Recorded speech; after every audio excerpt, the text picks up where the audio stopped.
Originally envisaged as a stopgap before new forms of multiple units were delivered, the bus-like pacer trains were a series of lightweight diesel rail cars that plied their trade across the British railway network for nearly 40 years, their employ ranging from low-capacity branch services on rural routes to supplementing major commuter corridors in the large regional centres outside London. The problem was that the pacers were very divisive when it came to their reputation among passengers and train operators, their low-cost build giving rise to safety, reliability, capacity and comfort concerns, ones which had often seen these units considered among the worst trains ever put to work on the British rail system. The origins of the pacer begin in the late 1970s, where British Rail, the nationalised train operator of the UK, were losing passengers year on year due to competition from road and domestic air travel, but also because of outdated rolling stock, some of which had entered service in the 1950s and 60s, including a widespread fleet of first-generation diesel multiple units, which formed the backbone of what few regional branch line services survived the beaching axe, and heavily loaded commuter trains. While the original first-generation units were highly popular when they replaced steam traction in the 1960s, they were now dusty, unreliable, sluggish and costly to repair, with British Rail, who themselves were under severe financial pressure, being unable to replace these trains with units of similar quality, eventually dividing their proposed new series of units into two possibilities. The first set of trains would be a series of low-cost lightweight units that would replace first-generation DMUs on rural and branch line services where there was a very narrow margin of profit and loss, intending to provide an interim measure before the second wave of units, the Sprinters, would be unveiled during the mid-1980s and used for both regional operations and commuter services for areas outside London and the South East. The concept of lightweight rail buses wasn't a new one, as British Railways had previously created a slew of single-car units during the 1950s to work low-traffic branch lines, and during the 1970s, various manufacturers had considered possible second-generation units, starting in 1978 with the LEV-1, or Leyland Experimental Vehicles 1. LEV-1 was built by the partially nationalised car builder British Leyland, wherein the body shell of a Leyland National bus was married to the four-wheeled chassis of the Experimental High-Speed Freight Vehicle, or HSFV-1, which itself had been used to help develop the Advanced Passenger Train, or APT, project during the first half of the decade. LEV-1 was initially tested in the Norfolk area, and following extensive trials, the low operational costs and maintenance of the vehicle meant it was considered an extremely popular design for the proposed BR lightweight DMU, and thus the design was brought forward into a series of subsequent prototypes. To try and get the design sold abroad, the second prototype, LEV-2, was created specifically for operation in the United States by the Massachusetts Bay Transportation Authority, or MBTA, where it was put into brief service between Boston and the New Hampshire state capital of Concord, before being transferred to Amtrak for use on the Northeast Corridor. However, it was rapidly withdrawn when, due to its lightness, it failed to activate the weight-sensitive detectors for grade crossings, meaning the gates at approaching crossings didn't go down and caused a 40-mile-an-hour collision between the LEV-2 and a passing car, the train eventually being dispatched to the Connecticut Trolley Museum, where it would eventually languish for decades before being scrapped sometime in the early 2020s. Nevertheless, the LEV-2 design gave rise to another export model in the form of R3 or RB3, a unit built for operation by Northern Ireland Railways at a 5'3" gauge. But again, this failed to present a suitable alternative to dedicated multiple units, with Northern Ireland Railways eventually settling on the Class 450, which itself was derived from the Class 150 Sprinter units of British Rail. Alongside R3, in 1981 a two-car unit based on the principles of the lightweight Leyland design was constructed by BREL's works at Derby Litchurch Lane, known as the Class 140, this unit differing from the R3 concept by incorporating the underframe structure into the body above, thus making the latter a load-bearing structure. Other changes included strengthening the cantrail area and the use of standard BR multiple unit ends, enabling compliance with the full Union Internationale de Chemin de Fer, or UIC, end load specifications for multiple units, while the suspension system of the R3 was carried over and Westcode electro-pneumatic brake systems and brake blocks were introduced.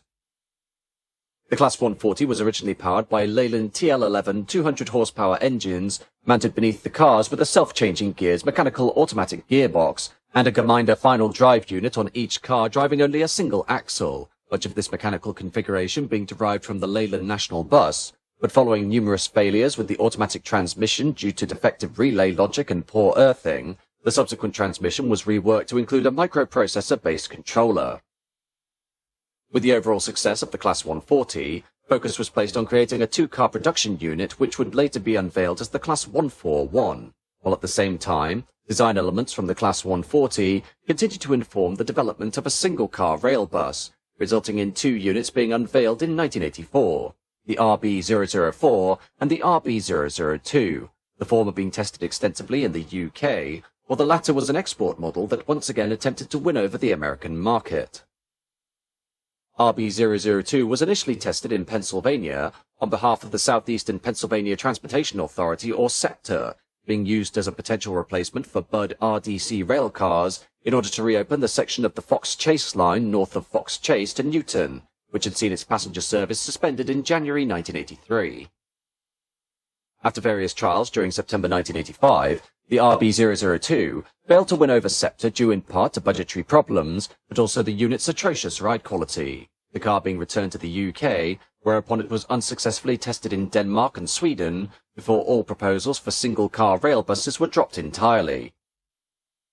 Instead, the focus was on the Class 141, which commenced services with the West Yorkshire Passenger Transport Executive in 1984, being based at Neville Hill Depot in Leeds, and used on the widespread commuter services across Yorkshire to York, Harrogate, Pontefract, Selby, Huddersfield and Sheffield, with 20 of these units eventually being built, which were capable of a top speed of 75 miles an hour and carrying 94 passengers. Unfortunately, the Class 141s quickly earned a poor reputation, as aside from severe unreliability during their early years, the use of a four-axle wagon-based chassis, wherein the wheels were attached directly to the frame rather than having a separate bogie, meant that every bump in the track was transmitted through the light body frame, making the ride extremely uncomfortable, while the narrow width of the shell meant only bus benches could be used for seating, and a lack of soundproofing, as well as loose panels, meant there were high levels of cabin noise from rattling interior trim and the resonating Leyland TL11 engine. Despite all these problems, though, the Class 141 gave rise to a larger batch order of Leyland bus-derived lightweight units, coming to fruition with the Class 142 units of 1985, which sought to address many of the mechanical and design faults of the Class 141 by way of a wider cabin for improved seating and a microprocessor-based controller for the automatic transmission which increased reliability. The Class 142 would eventually become the most widespread member of what was now known as the Pacer class, with 96 units built, their initial employment ranging from high-capacity commuter services out of Manchester and on the branch lines of Devon and Cornwall, while one unit, 142049, was shipped to Vancouver, Canada, for display at the Expo 86 event in order to try and drum up foreign sales, though none materialized. At the same time as the Class 142 was being built, further modifications were made to the Pacer design in the form of the Class 143, which, unlike the 142s, were constructed by Hunslet Barclay and Walter Alexander rather than British Leyland, incorporating a wider body for additional seating, the eventual build-out for the class being 25 units that were initially employed in the northeast of England around Newcastle. The final member of the Pacer design was unveiled in 1986, when in order to improve capacity in West Yorkshire, a second version based on the Class 143 was released up the Class 144, these trains being essentially identical to the Class 143s, but with the final 10 units of the 23-strong fleet, featuring an intermediate centre trailer to help provide extra seating on the high-capacity Leeds to Harrogate and York commuter services. While the introduction of the Pacers was widespread, their popularity wasn't, the uncomfortable ride, sluggish performance, unreliability and noise levels making them a poor replacement for the first-generation DMUs of the 1960s when they were pressed into service across the nation, one example of their failure being in Devon and Cornwall, where the units fared badly on the tight curves of the winding Looe, Falmouth and Newquay branches, their fixed wheel sets creating deafening flange squeal as they navigated the corners, eventually seeing the unit shipped elsewhere in around 1990 and replaced by Class 153 single-car sprinters. Another major concern for train operators was the safety of the lightweight body shells in the event of a collision, a point highlighted disturbingly on June 23, 1999, when a pair of First Northwestern Class 142s on an empty stock move, which overshot a red signal and entered the fast lines on the West Coast Main Line near Winsford, was struck from behind at 50 miles an hour by a Virgin Trains Class 87 on a London to Glasgow express, the Class 87 smashing through the rear carriage of the Pacer while displacing the body from the frames of both carriages, a clear sign that if these trains had been carrying passengers, there would have been a significant number of deaths and injuries. Regardless of their safety concerns, the Pacers remained in service throughout the 1990s and into the new millennium, the first units to be withdrawn being the original Class 141s, where, following an influx of Class 142s and new Sprinter units into the Yorkshire area, these trains were rendered largely surplus, the last use of the 141s in passenger service being in 1997, whereupon one unit was put to work as a weed killer train, while the rest were either preserved, scrapped, or exported to the Islamic Republic of Iran railways during 2001 and 2002, with 12 units eventually being sent to work regional services out of Tehran, with the last known operations of Iranian Class 141s taking place in around 2005. Class 142s, 143s and 144s, meanwhile, continue to ply their merry trade across the UK rail network under various different operators, but issues of potential crash safety, as well as poor ride quality and a lack of suitable disabled access due to their bus-like step entry, meant they were long slated for withdrawal by the train companies, their retirement only prolonged by a lack of suitable rolling stock to take their place. Eventually, throughout the 2010s, the introduction of newer units either to directly replace Pacers or causing a cascade of other more suitable trains from different regions meant that Pacers could now be withdrawn as they approached their 30th year of operation, 10 more than they were designed to operate, and between 2018 and 2020, the Class 142s began to be taken out of service as Class 195 units built by CAF came online, the last 142s being retired in November 2020 by Northern, and a month later by Transport for Wales. The Class 143s and 144s also saw mass withdrawals during 2020. The 144s, despite being proposed for a possible refurbishment under the 144E programme of 2015, which would incorporate upgrades such as the addition of new 2x2 style seating, a fully accessible toilet, 2 wheelchair spaces and spaces for bicycles and luggage, being taken out of service by April following the downturn in train traffic caused by the COVID-19 pandemic of that year.